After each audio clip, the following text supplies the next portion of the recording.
What's up, guys? Mike Johnson, Sports Radio 92.9 The Game, coming at you. The news that Raheem Morris was fired just comes down out of the Atlanta Falcons organization, out of Flowery Branch. I know a lot of people were looking for this and kind of expecting this.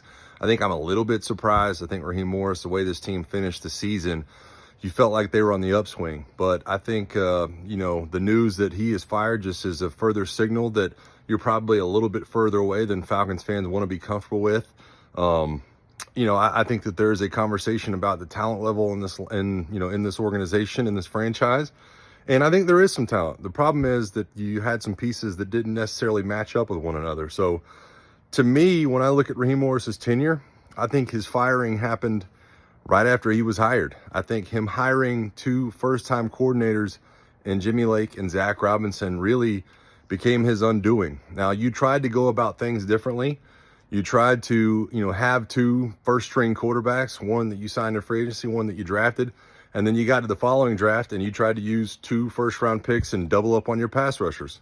Two positions that have been really, problems for the last few years for this organization. So when you went out and hired Jimmy Lake, you were able to fix that and hire Jeff Ulbrich, but you hired Zach Robinson and you stuck with him for 2 years.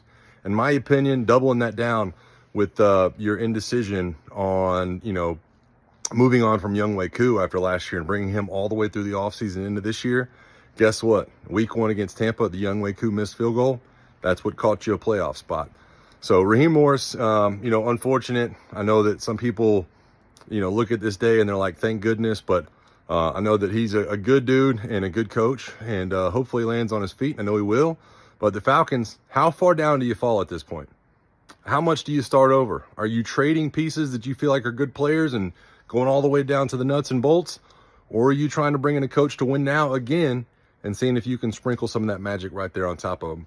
We'll see what happens. A lot of questions and decisions to be made over the next couple of weeks with these Atlanta Falcons. But for now, rise up, guys.